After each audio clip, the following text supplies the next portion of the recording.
بسم اللہ الرحمن الرحیم۔ السلام علیکم۔ روزانہ واقعات سننے کے لیے اس چینل کو سبسکرائب کریں۔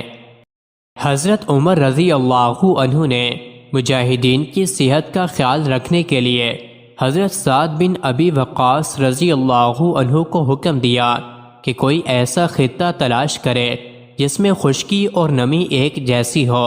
حضرت سعد بن ابی وقاص رضی اللہ عنہ نے اپنے دوسرے سالاروں سے مشورہ کرنے کے بعد کوفہ کو منتخب کر لیا اور اسی وقت کوفہ کو روانہ ہو گئے۔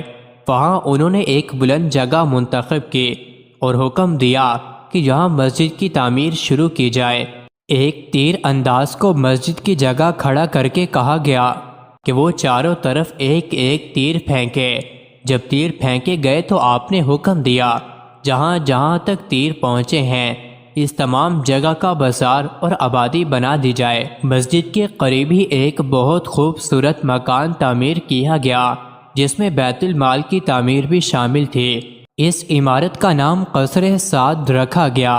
چند ہی برسوں میں یہ بستی بہت ہی خوبصورت اور شان والی ہو گئی، یہاں تک کہ کوفہ کو ہی اسلامی سلطنت کا دارالخلافہ بنا دیا گیا۔ حضرت سعد بن ابی وقاص رضی اللہ عنہ مدائن سے کوفہ منتقل ہو گئے اور نئے مکان میں رہنے لگے، لیکن یہاں شور و غل اتنا ہوتا تھا کہ حضرت سعد بن ابی وقاص رضی اللہ عنہ پریشان ہو گئے۔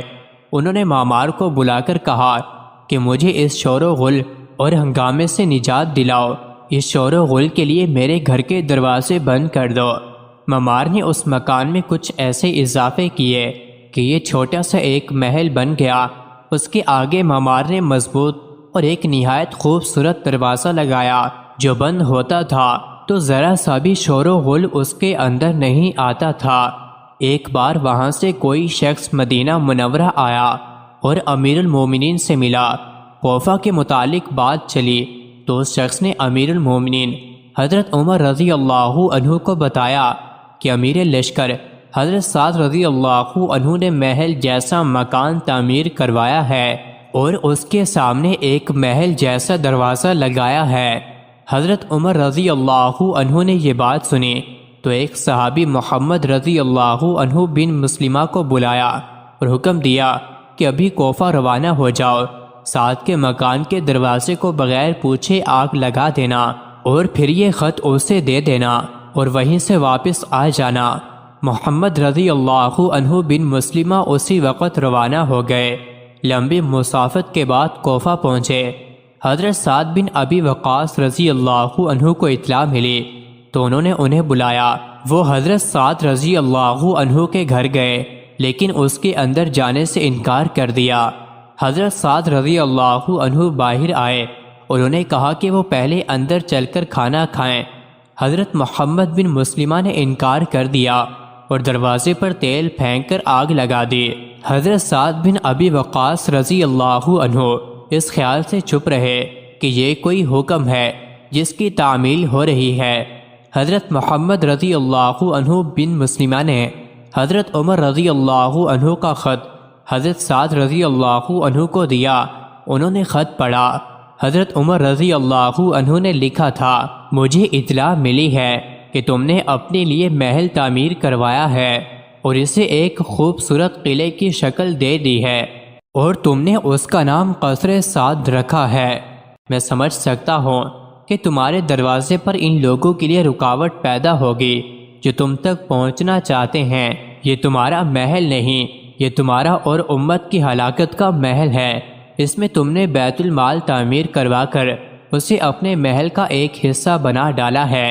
بیت المال پر باقاعدہ پہرا کھڑا کیا جاتا ہے۔ اس پہرے کی وجہ سے تمہارے محل میں بھی کوئی داخل نہیں ہو سکتا۔ بیت المال کو فوراً وہاں سے ہٹا دو تاکہ جو کوئی تم تک پہنچنا چاہے اس کے لیے پہرے کی وجہ سے روک ٹوک نہ ہو۔ اپنے اور لوگوں کے درمیان کوئی رکاوٹ نہ رکھو۔ دروازہ جل رہا تھا۔ حضرت سعد بن ابی وقاص رضی اللہ عنہ نے حضرت عمر رضی اللہ عنہ کا حکم نامہ پڑھ کر محمد رضی اللہ عنہ بن مسلمہ کو بتایا کہ انہوں نے یہ دروازہ کیوں لگایا تھا۔ انہوں نے کہا کہ میں اس ملک کا امیر ہوں اور امیر لشکر بھی ہوں مجھے اطمینان اور سکون چاہیے تاکہ میں صحیح فیصلے کر سکوں اور لوگوں کی بھلائی کے لیے سوچ سکوں۔ محمد رضی اللہ عنہ بن مسلمہ مدینہ واپس آئے اور حضرت عمر رضی اللہ عنہ کو بتایا کہ وہ حکم کی تعمیر کر آئے ہیں۔ اس کے ساتھ ہی انہوں نے حضرت عمر رضی اللہ عنہ کو بتایا کہ حضرت سعد بن ابی وقاص رضی اللہ عنہ نے کیا عذر پیش کیا ہے اور اس قسم کا دروازہ لگانے کی وجہ کیا تھی۔ حضرت عمر رضی اللہ عنہ کی عظمت ملاحظہ ہو، انہوں نے یہ نہیں کہا کہ انہوں نے جو حکم دیا تھا وہ بالکل صحیح تھا۔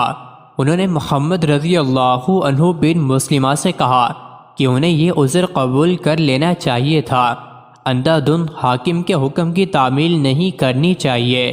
حضرت عمر رضی اللہ عنہ نے کہا اگر تم نے اپنی آنکھوں سے کوئی اور صورتحال دیکھی تھی اور اس کی صحیح وجہ تمہیں معلوم ہو گئی تھی تو تم میں اتنی سوچ اور اتنی جرت ہونی چاہیے تھی کہ میرے حکم کی تعمیل نہ کرتے۔ حضرت عمر رضی اللہ عنہ نے اسی وقت حضرت سعد بن ابی وقاص رضی اللہ عنہ کو پیغام بھیجا کہ انہوں نے جو عذر اور جو وجہ بتائی ہے وہ قبول کی جاتی ہے اور وہ اپنا مکان پہلے کی طرح رہنے دیں۔ یہ تھا مسلمانوں کا کردار جس نے انہیں عراق اور شام سے رومیوں اور فارسیوں کا صفایا کرنے کی طاقت دی، اور انہوں نے وہاں ایسی حکومت قائم کی کہ وہاں کے لوگ جوک در جوک اسلام قبول کرتے چلے گئے۔ مزید ایسے ہی ویڈیوز کے لیے چینل کو ضرور سبسکرائب کریں۔